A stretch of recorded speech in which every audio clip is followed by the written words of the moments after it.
사무엘상 9장 1절에서 14절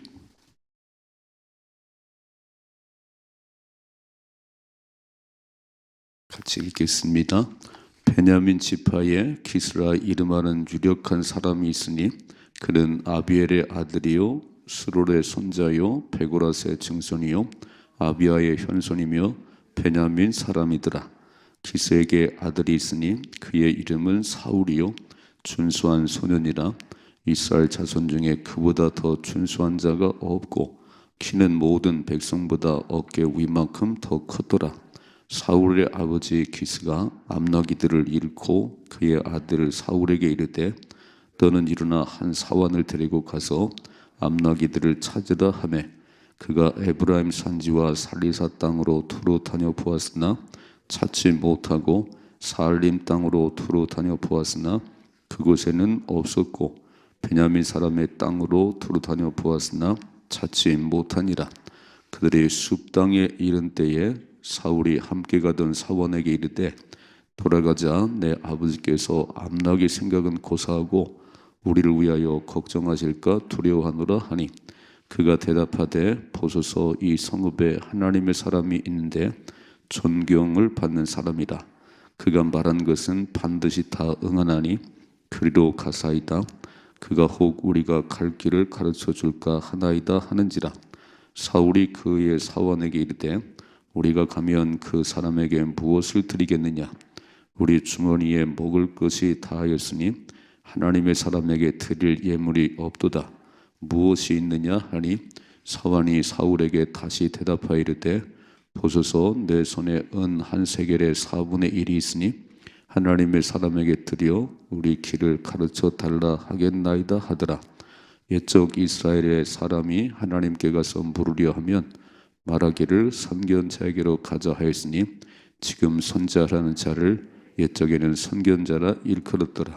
사울이 그의 사원에게 이르되 내 말이 옳다 가자 하고 그들이 하나님의 사람이 있는 성읍으로 가니라. 그들이 성읍을 향한 비탈길로 올라가다가 물길로 나오는 소녀들을 만나 그들에게 묻되 선견자가 여기 있느냐 하니 그들이 대답하여 이르되 보소서 그가 당신보다 앞서 갔으니 빨리 가소서. 백성이 오늘 산당에서 제사를 드리므로 그가 오늘 성읍에 들어오셨나이다. 당신들이 성읍으로 들어가면 그가 먹으러 산당에 올라가기 전에 곧 만나리이다. 그가 오기 전에는 백성이 먹지 아니하나니 이는 그가 재물을 축사한 후에야 청함을 받은 자가 먹음이니이다. 그러므로 지금 올라가소서 곧 그를 만나리이다 하는지라. 그들이 성읍으로 올라가서 거리로 들어갈 때에 사무엘이 마침 산당으로 올라가려고 마주 나오더라. 아멘. 아멘.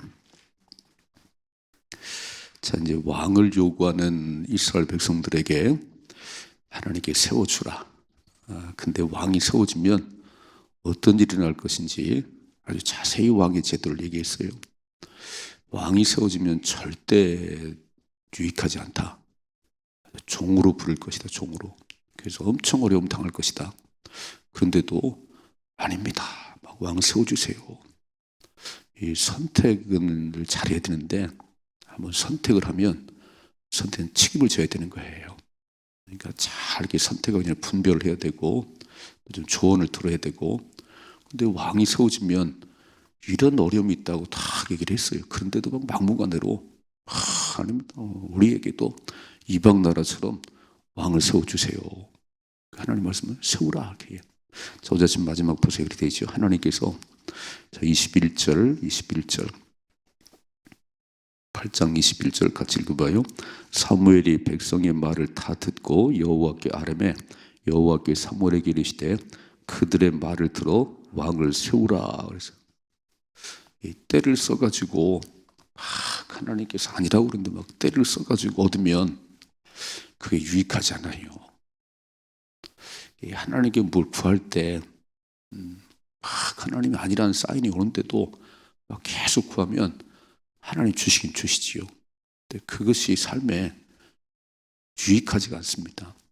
사울은요, 오늘 여기 사울이지만 신약의 바울은 육체에 가시가 있어서 이 사역에 참 어려움이 많았습니다. 그게 뭐 안질인지 간질인지 그 사역에 참 어려움이 많았는데 그것 때문에 간절히 3번을 기도했다고 그랬어요. 하나님, 육체의 가시를 없애줘야 내가 사역을 잘할 수 있지요. 3번을 기도했더니 하나님께서 내 은혜가 내게 족하다 그랬어요. 네가 약할 때 내 능력이 강하게 임하느니라. 다시 구하지 않았어요. 이게 육체의 가시가 삶에 참 불편한 일인데 내 은혜가 내게 족하다니까. 넌 그것 때문에 사는 거야. 한번 생각해 봐요. 어떤 그런 신체적인 아픔이 있다든지 삶에 어떤 어려움이 있을 때 기도하지요. 새벽마다 막 다 기도하는데 어제 그 기도는 잘 안 되네요. 분명히 그것 때문에 왔는데 그 기도가 잘 안 나와요. 그러면 그건 기도 안 해도 괜찮아요. 기도하는데 하나님께 자꾸 사인을 주는데 아니라고 말씀하면 어쩌면 그 약함 때문에 그 고통 때문에 더 믿음 생활을 잘할 수가 있는 거예요. 그것이 해결되는 날 질병만 고쳐주시면 충성하겠습니다. 근데 그런 사람도 있지만 건강해지면 뒤로 물러간 사람 많아요. 그러니까 오늘 막 때를 써서 막 왕을 세워주세요. 이제 왕을 세워주는 거예요, 이제 오늘. 근데 이제 9장부터 쭉 말씀 보면 이제 하나님께서 일을 하시는데 환경을 통해서 사람을 통해서 반드시 어떤 일을 이루어갈 때 도우미들을 붙인다는 거예요. 그러니까 우리 눈을 크게 뜨고 하나님의 역사가 이루어질 때 하나님이 어떻게 환경을 바꾸시는지 누가 나의 도움인지 잘 보셔야 되는 거예요. 우연한 건 없습니다. 다 하나님이 하십니다. 사고를 만났나요? 사업이 잘 되나요? 이 모든 것 속에서 내가 잘해서 잘 되지. 또 왜 이렇게 어려움 당하는 거야? 투덜거리지 말고요. 눈을 크게 뜨시고 하나님 뭐라고 말씀하시나? 이 사건은 또 무슨 섭리가 있나? 이걸 발견하셔야 되는 거예요. 반드시 하나님이 하시는 일은 우연한 게 없으니까. 자, 읽어봐요. 오늘 1절 말씀이죠. 베냐민 지파에 기스라 이름하는 유력한 사람이 있으니, 자, 기스라는 사람이 소개되지요. 베냐민 지파는 12지파 가운데 맨 막내예요. 막내. 베냐민 지파에 기스라고 하는 사람이 있는데 뭐 누구의 아들이다 쭉 써놨어요. 이게 족보 얘기를 했어요. 자, 예수님도 족보 얘기를 하지요. 족보 얘기를 왜 쓰느냐면 이 사람은 꾸며낸 인물이 아니고 실제 살았던 인물이다. 이렇게 실제 인물이라는 것을 증명하는 거예요. 자, 기스라는 사람이 있었는데 2절이죠. 기스에게 아들이 있으니 그의 이름은 사울이라 그랬어요. 자, 이제 사울이 이제 주인공으로 등장하는데 그 사울을 소개하려고 베냐민 지파 기스의 아들 사울이 있는데 뭐라고 써놨지? 이렇게 써놨네요. 준수한 소년이라. 이스라엘 자손 중에 그보다 더 준수한 자가 없고 키는 모든 백성보다 어깨 위인 만큼 더 컸더라 그랬어요. 요셉을 말할 때도 준수하다 그런 표현을 쓰는데 이 사울을 얘기할 때 준수함이라는 것은 이런 의미가 더 커요.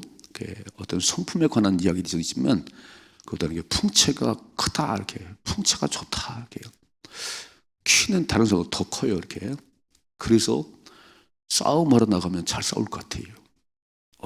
저 사람 참 풍채가 좋네요. 오늘 사울을 표현할 때 그는 하나님의 사람입니다. 하나님의 영이 함께하는 사람이다. 이런 표현이 없어요. 그냥 외적인 것만 풍채가 좋고 키는 막 다른 더 크고. 진짜 중요한 게 뭐냐면 하나님이 함께하는 사람이 되셔야 되는데 하나님 외모를 본 적이 없어요. 사울을 소개할 때 이렇게 오늘 사울을 소개하면서 어떤 외적인 조건을 이렇게 많이 써놨네요. 이제 뒤에 가면 결국 사울이 잘하다가 2년 만에 이제 하나님을 돌아서지 하나님께로부터 어떤 그런 암시가 있는 것 같아요. 성령의 사람, 영의 사람, 성령 충만한 사람, 이런 표현은 한마디도 없고 그냥 풍채가 좋고 키는 막 더 크다. 보세요. 그렇죠? 3절이죠. 사울의 아버지 기스가 암나기들을 잃고 그의 아들을 사울에게 이르되 너는 일어나 한 사환을 데려가서 암나기들을 찾으라 그랬어요. 이 암나기를 잃어버린 사건이 뭔가 전환점이 되는 것 같아요. 왜 갑자기 사울을 얘기해놓고 암나기로 온다. 이때 암나기는요 부와 존귀의 상징이에요. 이때 암나기는 그러니까 기스가 우리의 부와 존귀의 상징인 암나기가 도망가 버리는데 네가 가서 찾아와라. 네 사원 하나 데리고 자, 그 떠나는 거지요. 4절 말씀이요. 그가 에브라임 산지와 살리사 땅으로 두루 다녀 보았으나 찾지 못하고 못 찾았다는 거예요. 이렇게 암나기를 찾아오라 해서 사환과 함께 떠나는데 못 찾았어요. 5절이죠. 그들이 숲 땅에 이른 때에 사울이 함께 가던 사환에게 이르되 돌아가자. 내 아버지께서 암나기 생각은 고사하고 우리를 위하여 걱정하실까 두려워하노라. 사환아, 안 되겠어. 이렇게 사사히 찾아왔는데 못 찾았으니까 돌아가야지. 어쩌면 아버지가 암나기도 우리를 더 염려할 것 같아. 돌아가자 그랬더니 이렇게 등장하지요. 6절이죠. 그가 대답하되 보소서 이 성읍에 하나님의 사람이 있는데, 빨간 줄 하나님의 사람 얘기를 해요. 이게 사무엘인데, 그러니까 지금 하나님 뭘 얘기하냐면 사울과 사무엘이 만나 일이 이루어지는데 이렇게 해서 하나님의 사람을 찾게 되는구나.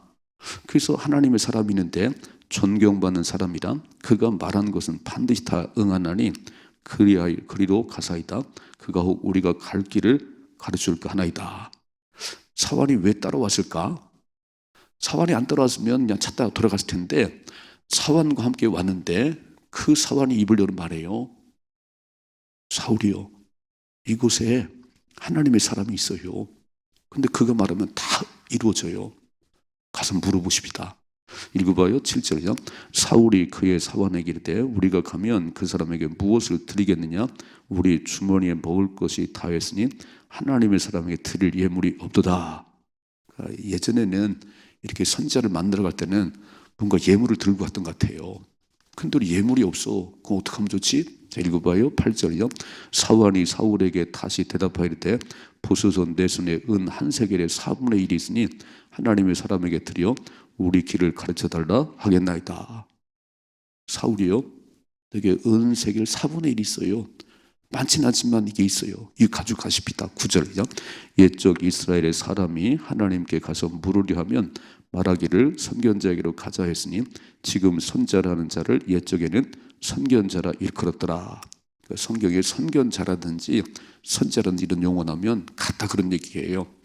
하나님의 비밀을 아는 사람, 하나님의 사람, 하나님 통하는 사람, 이 선지자, 선견자. 자, 10절 말씀이죠.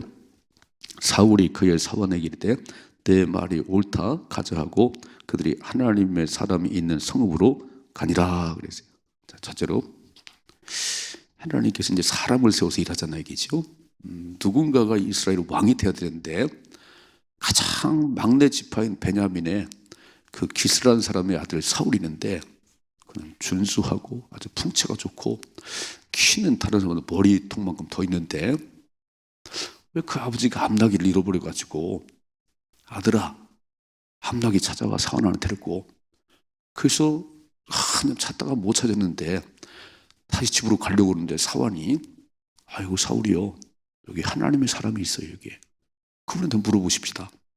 그래서 그 하나님의 사람을 찾으러 가게 되는 이 장면을 보면 야 우리의 삶에 모든 배후에는 하나님의 섭리가 있고 하나님의 뜻이 있다는 거예요. 내게 왜 이런 일이 벌어지나? 내가 왜 그 사람을 갑자기 만나게 됐지? 뭔가 있겠구나 이렇게. 그래서 오늘 날 살아갈 때 누구를 만나든지 어떤 일이 벌어지면 하나님이 뭘 말씀하시려고 그러나? 왜 이런 일이 내게 이루어지나? 그 사람 왜 나한테 갑자기 왔지? 한번 잘 보셔야 돼요. 그리고 어떤 일들을 이루어가는데 그 사람이 반드시 도우미가 될 거예요. 아멘이시죠? 늘 명심할 게 뭐냐면 어째 내게 이런 일이 어려운 일 만나면 막 어째 이런 일이 막 그리고 수설거리고요. 또 좋은 일 만나면 막 목에 힘을 주고 내가 잘해서 그렇지 다 내 능력이지 그러지 말라는 거예요. 우리는 다 이 땅 살아갈 때 어려운 일 만나면 고난 당하는 자가 있으면 기도하면 되는 것이고 즐거운 일 만났으면 찬송하면 되는 것이요. 하나님이 하셨습니다. 눈을 크게 뜨시고 오늘도 하나님이 하신 역사를 보십시다. 그게 믿음 생활이에요. 그게 세상 사람은 달라요. 전 그렇게 살지 않아요. 우리는 늘 하늘을 쳐다보지. 하나님께 또 어떻게 이루가시려구나. 또 뭔 일을 하시려고 이렇게 또 갑자기 잘 나가다가 또 막 갑자기 막 찌그러들고 막 어려움 당하네요. 너무 호들갑 떨 거 없어요. 하나님 뭔가 하시려나 보다. 뭘 하시려고 그러지? 다 분별하시고 이렇게 하셔야 돼요. 우리 주일날 배웠지요. 로마서 8장 28절. 하나님을 사랑하는 자, 곧 그 뜻대로 부르심을 입은 자들에게는 모든 것이 합력하여 선을 이루느니라. 아멘. 선을 이루는 그 마지막이 돼야지. 그 일 때문에 막 더 무너지고 화를 당하면 큰 하나님 백성 아니지요. 그러니까 어떤 일을 만나든지 하나님을 사랑하셔야 돼요. 어려움 만나도 하나님 사랑하고 좋은 일 만나도 하나님 사랑하고 하나님 밖에는 그러면요 이게 다 묶어가지고 막 교통사고 만난 그 일 때문에 아니 보험금이 많이 나왔네요. 조금 다치게 하고 뭔가 막 안 되는 것 같은데 그 일 때문에 막 좋은 일이 벌어지네요. 누가 하시지요? 하나님이 하십니다. 선을 가십니다. 선을. 자, 두 번째. 그래서 이제 사환을 만나러 가는 거예요. 11절이죠. 그들이 성읍을 향해 비탈길로 올라가다가 물길로 나오는 소녀들을 만나. 빨간 줄. 자, 소녀들이 또 도움이네. 소녀들이. 이 동네를 와봤어야지. 이 동네를 와본 일이 없는데 하여간 하나님의 사람을 만나야 되는데 물길로 나온 소녀들을 만나서 이렇게 그들에게 묻되 선견자가 어디 있냐 그랬어요. 선자가 어디 있지? 우리 동네 처음인데 선견자가 어디 있냐 그랬더니 자 보세요. 12절이요. 그들이 대답하이르되 있나이다. 보소서 그가 당신보다 앞서 갔으니 빨리 가서 백성이 오늘 산당에서 제사를 드리므로 그가 오늘 성읍으로 들어오셨나이다. 놀라운 사실은 오늘이 예배드린 날이라는 거예요. 그래서 사무엘이 라마에서 왔다는 겁니다. 그럼 빨리 가세요. 빨리 올라가시면 만날 수 있습니다. 그러니까 참 우리는요 어떤 때는 돌뿌리 하나 걸려 넘어져도 크게 역사를 이룰 수도 있고요. 지금 물길로 온 소녀들의 입을 통해서 오늘이 제사드린 날인데 사무엘이 오는 날인데 빨리 올라가시면 됩니다. 읽어봐요. 13장. 당신들이 성읍으로 들어가면 그가 먹으러 산당에 올라가기 전에 곧 만날이다. 그가 오기 전에는 백성이 먹지 아니하나니 이는 그가 제물을 축사한 후에야 청함을 받은 자가 먹음이니이다. 그러므로 지금 올라가서 곧 그를 만나리이다. 올라가세요. 아유 잘 오셨어요. 오늘 선자가 오는 날인데 잘 오셨어요. 빨리 올라가세요. 만날 겁니다. 14절이죠. 그들이 성읍으로 올라가서 그리로 들어갈 때에 사무엘이 마침 산당으로 올라가려고 마주 나오더라. 이래서 사울과 사무엘이 만나서 이제 왕으로 세워지는 그 역사가 이루어지는구나. 이게 우연인가요? 아니 다 하나님이 계획하셨잖아요. 이게죠. 그래서 물깃는 소년도 쓰고 사환도 쓰고 우리가 볼 땐 참 보잘것없는 사람들이지만 하나님 역사에는 다 귀한 도움이 되네요. 그러니까 우리는 사람 눈으로 사환이 뭘 하겠어? 뭘 그린 물깃는 여자들이 뭐 하겠어? 이게 아니고요. 눈을 크게 뜨고 잘 보셔야 되는 거예요. 이 사람을 통해서 역사할 건지 저희를 통해 역사할 것인지 잘 보시고 하나님 일이 어떻게 이루어지는지. 아멘이시죠? 첫째는 하나님의 음성을 들으셔야 돼요. 하나님 말씀을 받으셔야 돼요. 하나님이 이루신다. 걱정하지 말라. 두려워하지 말라. 그러면 하나님이 왜 걱정하지 말라고 말씀하시는지, 아니 왜 두려워하지 말라고 말씀하는지, 내가 그 일을 이룬다고 말씀하시면 어떻게 이루어지는지를 보셔야 되는 거예요. 이제 눈을 크게 뜨시고 어떻게 이루어지는지를. 아멘이시죠? 이게 신앙생활이에요. 여러분 세상 사람들은요 점치러 가고 세상 사람들은 맨날 즉흥적인 반응만 해요. 좋은 일 만나면 막 그러고 어려운 일 막 땅이 꺼져다 그래요. 근데 우리는 그렇게 사는 게 아니에요. 왜냐하면 그 모든 걸 주관한 분이 하나님이시니까. 두 가지를 병행한다고 그래요. 전도서 말씀에. 형통한 날이 있고 곤고한 날이 있다. 형통한 날이 이 두 가지를 병행하게 하셔서 내일 일을 할 수 없게 하는데 평생 좋은 일만 하는 사람이 없어요. 평생 어려운 일만 하는 사람이 없습니다. 이 두 가지가 병행하는 거예요. 그래서 내일을 알 수 없기 때문에 우리는 매번 기도해야 되는 거예요. 오늘 새날을 시작하면 기도하지요. 오늘도 하나님의 도우심으로 살게 하옵소서. 오늘도 하나님 멀어진 인생 되지 않도록 새벽을 기도하는데 하나님께서 사람 만날 사람 만나게 해주시고 해야 될 일이 잘할 수 있도록 지혜와 은총을 주옵소서. 그리고 기도하고 가는 거예요. 그러면 하나님이 저렇게 도우실 사람 도우시고요. 도움을 붙이시고. 왜 자녀들을 기도하자면 만남의 축복을 기도하잖아요. 이게 우연히 만나는 게 아니에요. 아이고 좋은 선생님 만났어요. 우연히 만나는 게 아니고 가장 기도하고 기도했더니 하나님께서 이렇게 딱 만나게 하시네요. 애들이 친구를 만날 때 막 못된 친구도 있는데, 아니 우리 아이에겐 자꾸 비켜가네. 그런 아이들이 왜 그럴까요? 부모가 기도하니까. 아멘이시지요? 그래서 기도하시라 그런 얘기예요. 우리 남편이 사업이 잘 될 수 있도록 기도하고 또 기도하면 하나님이 참 이상한 역사로, 이상하긴 하나님이 하신 일이지. 그래서 기도가 답이라는 겁니다. 기도 외에는 이런 일은 알 수 없다는 거예요. 그 새벽을 깨우는 거 아닌가요? 여러분도 승리한 삶이 우리가 두 가지. 첫째로 하나님은 왕을 세우시는데 하나님이 이제 예견한 사람이 있어요. 예비한 사람이 있지요. 그래서 오늘 나귀가 잃어버린 사건, 사환과 함께 간 사건, 이런 사건 때문에 이제 하나님의 사람을 찾게 되는 것이고요. 근데 그 사는 사람 찾을 때 어디 있는지 알 수가 있어야지. 근데 물깃는 여인들을 통해서 오늘 잘 오셨어요. 오늘 선자가 오는 날이에요. 그래서 사무엘과 사울이 딱 만나게 됐다 그랬어요. 오늘도 눈을 크게 뜨시고 어떻게 하나님께 내 삶을 선하게 이끌어 가시는지. 하나님을 사랑하셔야 돼요. 무조건 하나님 사랑하셔야 돼요. 투덜거릴 거 없어요. 하나님이 하시는 누가 막을 수 있겠어요? 그러니까 하나님 사랑하고 하나님 어떻게 이끌어 가시려고 그러지요? 누구를 만나야 되지요? 어디로 가야 되지요? 물어보시라니까. 기도는 에스크 내게 구하라 그랬으면 물어봐야지 하나님 앞에. 그럼 하나님께서 말씀하시지요. 이 사람인가 저 사람인가 이런 환경 저런 환경인가. 그래서 합력하여 선을 이루는 또 한 날의 삶을 살아가십시다. 이런 삶의 축복이 임하기를 주님 축원합니다.